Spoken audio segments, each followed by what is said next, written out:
Hello, everybody. We're back for our latest episode of Boardroom RevOps, where we're bringing you valuable tips from RevOps experts so you can make it to the C-suite. I'm James, co-founder of accounting, the RevOps.AI platform. We're living up to the show's tagline today because today's guest has actually been in the C-suite of her own company. And so, Jani, it's great to have you on. Hi, so lovely to be here.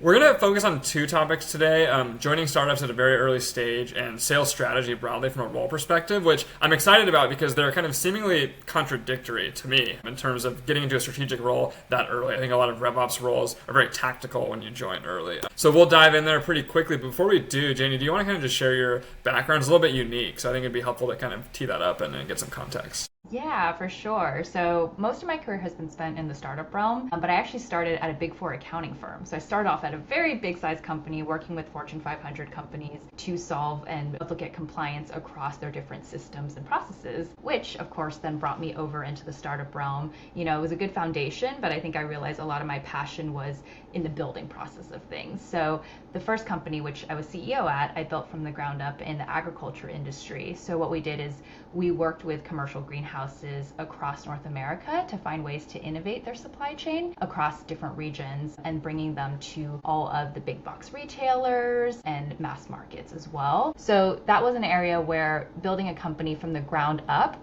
it really was diving into every avenue of the business from the get-go, figuring out what the strategy is, testing that out, seeing if it works, and bringing the company to its first $50 million in revenue. And then from there, I think once we had a fully scaled sales team, that's where I started more so driving operationally, like where things should go from there in terms of like strategically as a business, what was the next level of growth, and then how do we continue to operate better and faster and more efficiently. And I think that's one of the continual themes at the startups that I've worked at is, you know, how do you run efficiently to bring value to an organization? And with those types of like startup roles, I feel like you have a lot of that opportunity to really drive impact. So started there, went into sustainability, which has always been very near and dear to my heart, at a Series B startup called Persefoni, where I led commercial operations there. So everything from sales, marketing, customer success, and partnerships to help grow that company into 4 regions. And that was basically the company itself was built to democratize carbon accounting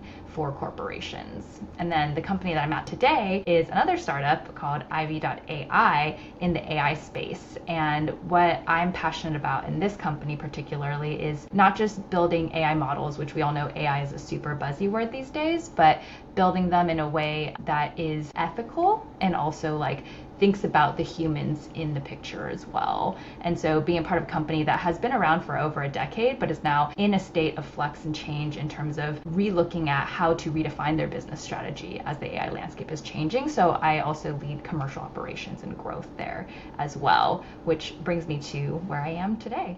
Super helpful. And I think I know where you're going to go with this answer based on just how you even described your background. You're kind of very mission driven and oriented. Maybe that even slightly aside, like what draws you into joining these like fairly early stage companies? Maybe, you know, IV has been around for 10 years, but I think it still kind of feels like an early stage company based on like conversations we've had. Like what kind of draws you to this stage?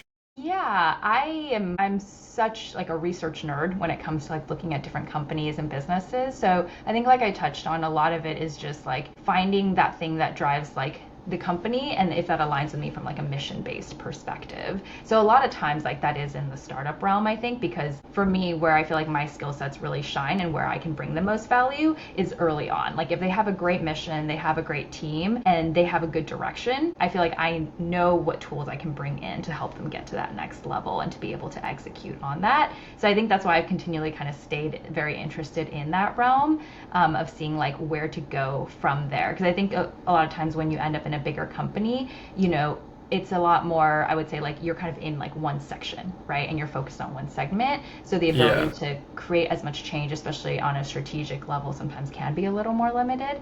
So yeah, that's I think why it's been so exciting for me.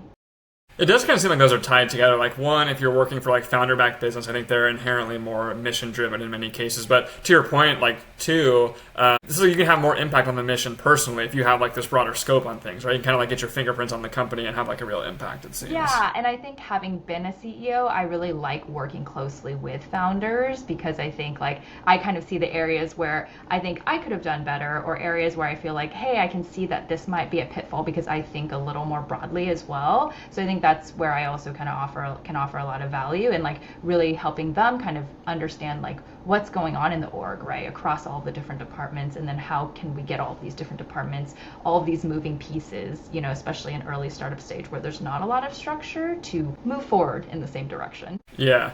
You're relatively senior, or you're quite senior in title for being like an early quote unquote RevOps hire. And I think you're going to probably correct me on titling you like a RevOps hire necessarily, but like what profile of person like have these last couple companies, Persefoni and IV, been like looking for in the hiring process when they brought you on? Yeah. So I think like my path has been very, I would say, not following the path. And I think I've always been very, like, how they say like right brain, left brained. I think I'm a very good mix of both of them. So I think a lot of times for me, like when I kind of go to a company, I don't do the standard like LinkedIn submission. Let me see what roles they're hiring for, where are they at. I literally will go and, like I said, for research wise, like study the company, see where they're at in their growth, what are their pain points. It's helpful to understand usually like what their operations headcount looks like, right, and see where they're at from that perspective. But in both roles, they were not looking for a role like mine, or maybe they were looking for one like mine, but it was more junior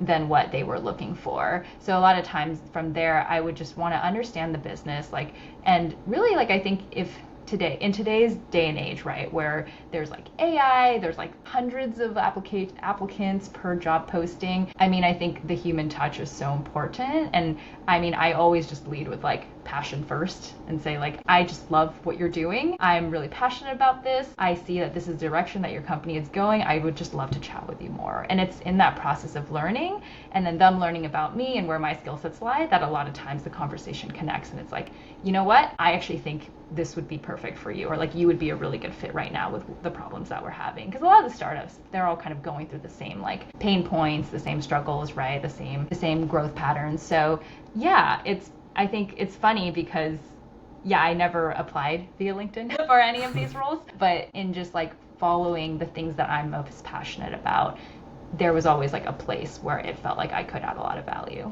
Yeah, I think that's some really good tips in there too. And the most tactical being like lobbying in a job application is not the best route in 2025. So to anyone listening, to the extent you can avoid that, you should. If possible, one day I'll learn how this standard job, trajectory goes, but I can't speak to that at all.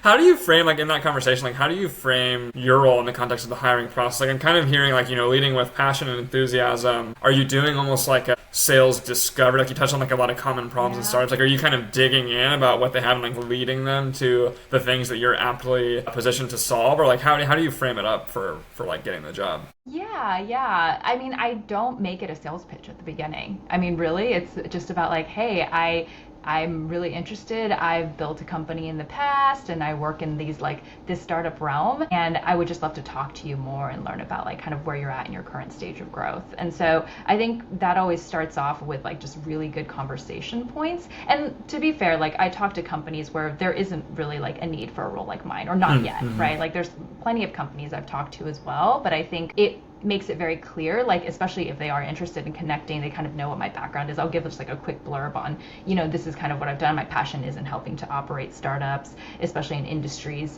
when there is need to be like disruptive and innovate, and kind of talking about a little bit what I've done. Naturally, I think the conversation flows to that point, and then usually, like sales, right? Like most people will not take the conversation if they're not thinking also ahead of like, hey, this could be a possible opportunity. So I think it's always just like keeping the door open, and there's conversations that I've gone on where I'm like, man, I would love to be a part of this company, but the timing wasn't right, and they just didn't really have the need for a more like senior role like mine at the moment, which is fine too, So I think it's just great to have like the exploration. And so personally, like I've always enjoyed the job hunt, I guess is like how I've thought about it, but it's because I try to make it as kind of like a learning process, for both sides as well. Yeah, that's great. Let's move to on the job now. Like in chatting with you, you've done a lot of like quote unquote sales strategy work. Pretty nebulous term. Like what does sales strategy kind of like tactically include in your experience? Yeah, I think at my last role, I really liked how the chief commercial officer put it, where we thought about it from like a right customer, right product, right messaging approach.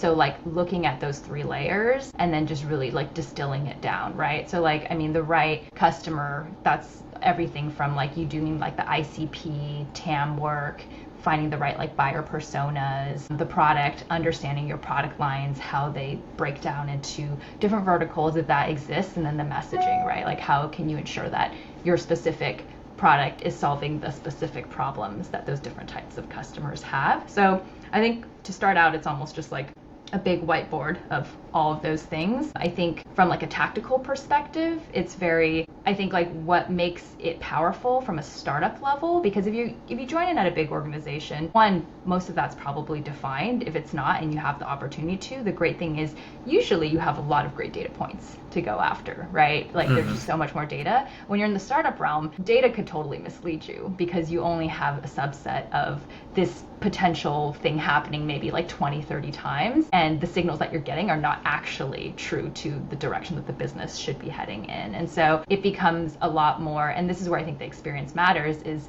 you're looking at not just like the data points, if data points, but also like all of like the qualitative assessments around those data points, talking to different stakeholders, understanding kind of current state versus like past state, and doing market research, understanding all of those different facets. So I would say, yeah, like from a strategic perspective, for sales strategy in startups, I think it's actually a little more, I'm gonna say creative, but I think like you kind of have to you have to think a little more broadly outside of what like standard playbooks would be.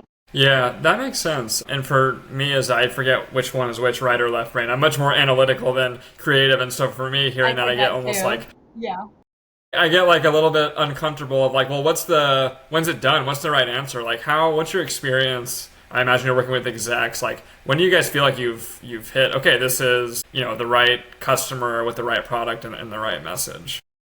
Like the product market fit. It's a hard one. I mean, I think like, because especially for early stage, right, you're like always growing. But I think you really see it, right, when the customers, you're maintaining the customers. Because I think especially early on, you kind of see like the customers that don't quite work out churn, and then the other customers kind of continue to like give feedback that continually helps to improve the product. But I think it's always moving and changing. I mean, especially in the AI space, if you think about just how much AI has changed in the past 3 years, even like in the past year, right, how much it's evolved. It's almost like you may have product market fit, but very quickly that renders it like everyone now has this. And now how do you differentiate yourself again? How do you keep moving forward? Like the ball is always moving forward. So I think like, yeah, it's honestly like you have to keep reevaluating. And then that's where eventually I think the data becomes more helpful, because you start seeing like signals that, hey, this product may be not as interesting now to these customers because these options are now available, right? So I know like one thing we did at Persefoni was we did a lot of like win-loss analysis. And so we would do like win-loss programs and do like direct interviews with the customers.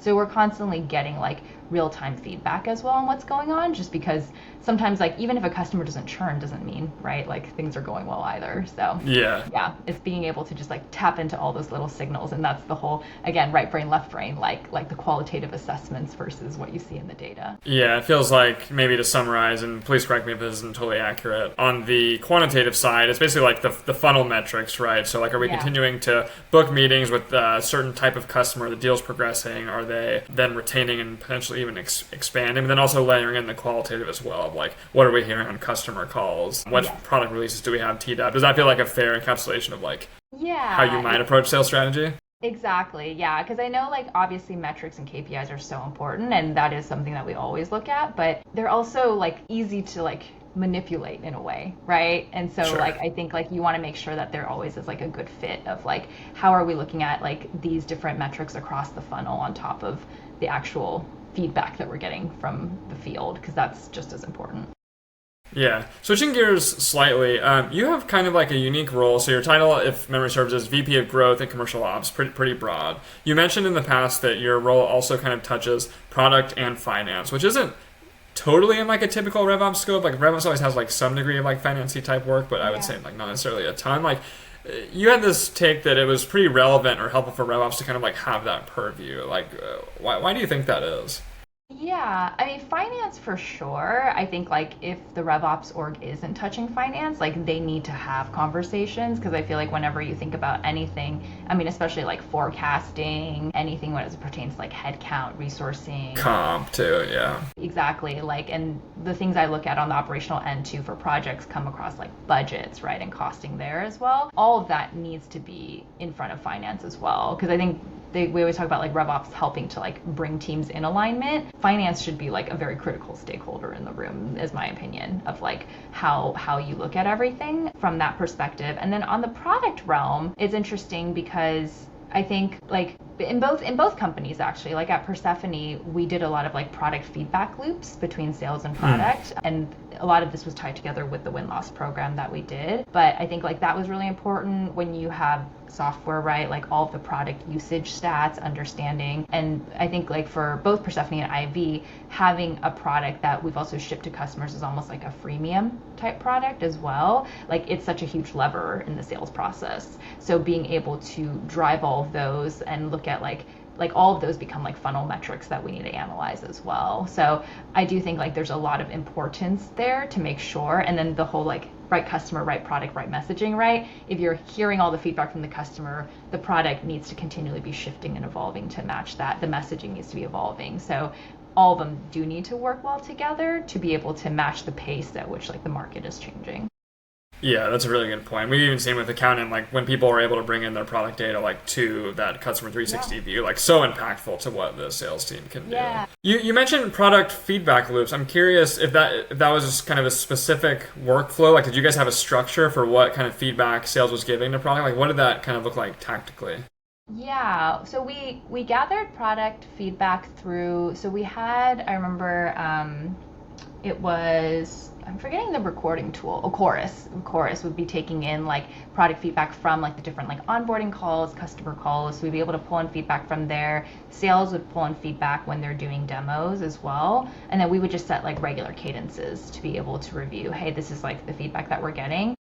Generally, I think the hardest part, right, is like, and that where RevOps is important as well, is how does product then prioritize that feedback against the broader org goals? Because I think on the product end, they're like, oh yes, like these 5 features this one customer wants, let's do them all. But like it's not actually the most important when it comes to the revenue of the company or like the broader goals. So RevOps is really important in that sense too, to then also be in the room and say, okay, this. However, like against like our strategy against these verticals that we're pursuing and the broadest base of customers that would benefit from this is how we should prioritize. So we had like product prioritization sessions and then the feedback calls as well for everyone to kind of get on the same page and talk through. Got it. That's great. Super impactful, I think. We mentioned a lot of stakeholders now. Obviously sales. I don't know if we explicitly mentioned marketing, but certainly in there too, product finance. Basically, you mentioned working with the executive team too. That's like the whole company. So like, I think navigating stakeholders is always a challenge, like regardless of company size. I think early environments are potentially even more chaotic. Like, how do you manage like stakeholders? Like, do you have a mental model or like any techniques that you've learned over the years of doing this? Yeah, I feel like for a long time it was like very mental model everything, but I think after having a kid, I have one brain cell left usually by the end of every week, so that would not fly at all. So I think for me, yeah, it's being able to kind of the same way. I mean, I think the challenge is, right, like, so early stage startup again, when you kind of get in, a lot of these startups, like their ultimate like corporate goals still aren't clear. And maybe they are clear, but they're not like clear to everyone, right? So I think the first step is almost like going in, understanding kind of at the highest level, what are our goals as a company, and then how do those goals roll down across all the different stakeholders of the business. And then from there, you can then talk to like all the different stakeholders. Like they always say, when you join a company, talk to all the stakeholders, understand their pain points, understand where they're going with it. But most importantly, make sure that it ties back up to what the company goals are as a whole. But I think like just from like a tactical perspective, it really is, just setting up those calls and hearing out like where are their needs, and being able to create, like we created, it was nerdy, but we created like a whole like RevOps like product roadmap, at the previous org I was at, around like how we wanted to prioritize and score like all the requests that we got across different stakeholders. And then in terms of aligning them, I mean, anything that I worked on was always like directly from the C-suite. Right. So I would never go and say, hey, we're going to work on this initiative for this org and just go on it. I would always align to make sure, hey, like, is this important to the CEO or COO today or tomorrow? Or is it something that will become important? And then how do we bring together the stakeholders to make sure that we get those done? So I think buy-in is really, really important before just going in, because obviously like anything that you want to execute on, it takes time away from what they're currently working on, right? So it needs to be a strong enough case for them to actually want to allocate resourcing or allocate time towards thinking through it. So I would say like the buy-in process feels a little bit sometimes like pageantry, but in a way like it's really important, right? Because you have to make sure that everyone gets it, everyone's bought in, and then the rest of it is much easier from there. So I think like that's always been one of those things, at least for myself, like from all the leaders I've worked under, they've always said like, oh, Jani, that's one of your strong suits is being able to get people to do things, which like sounds like you should, but I think in a way that makes sense to everyone as well, not just to do this because we have to, right? And like this is the deadline on it. So yeah. That's great. Sadly, we're nearly at time here. I wanted to finish this with like a piece of advice that you might be able to give. I think clearly like you're very good at scoping your role. I think before you even join the company, it sounds like it might be a superpower of yours. Really, really good at like aligning people and getting action internally too. Any advice for folks that maybe they're a RevOps manager, maybe the first hire, they're also an early stage company, but they really kind of got pigeonholed into like a systems role or something like very defined, and they want to like have a more strategic impact. Like any advice you can give folks that we maybe haven't already covered today, or maybe just emphasize something that we have covered today that you think would be like the best thing they could do to expand their role? Yeah. I mean, I think like always be a problem solver. So I think like always keep learning. Like I think even when I was jumping into these different roles, I would listen to podcasts like this one and just like get an idea of kind of what are the skills I need, how do I keep growing, and what are parts of the business that I should focus in on. I think find out like, what the pain points are to the stakeholders that can help like move your career forward, and understand like what are the pain points of the business that nobody is sitting around and solving, but is going to become a problem. Like be that person who like does the extra digging and goes a little bit further. Because I think if you always like accept all of these system requests, but you don't think like the level above that into like, why is this important? Will this actually be important after I spend all my time on it? You're kind of going to continue in that cycle because you're never going to have time to think outside of that. So I think the more broadly of like stakeholders you talk to, the more broadly you try to learn things that sit just even a little bit outside of your probably comfort zone, the more value you can add. And then eventually that's what people start noticing. And they say, oh, hey, so-and-so did a really great job with this project. I need help here. We're stuck here. Like this is maybe something they could help lead. And that I feel like I see that across a lot of organizations, especially in startups, right? Where titles really aren't, like locked in at all. Totally. It's very easy to show where you can add value. And then that can very quickly, I think, bring you towards something you want to spend more time doing as well. Yeah, I think that's great advice. I think I'd reiterate the proactivity that was kind of implicit in what you described of even finding the right problem to solve. It's not always going to be served up to you on like a silver platter. And if you find the problem, people are probably going to give you the first crack at solving it in many cases. For sure. And it's like, if you talk to enough people, you're like, oh, there's the same problem that like 3 different people have said, but nobody has done anything about it. That's so interesting. And then so you kind of just go from there. Yeah, definitely. Yeah, and solving the right problems too. Like I hate to say like systems work is very important, but very few people actually really care about it unless it's going wrong. And so you got to find the stuff that people do care about. Yeah, and you right? don't want to feel like that's like you want to make contributions beyond that as well. Yeah. Jani, sadly we're at time. This is awesome. Really appreciate you coming on. It was really fun, and maybe we'll have to have you back in another year or so to hear how things have gone. Let's do it.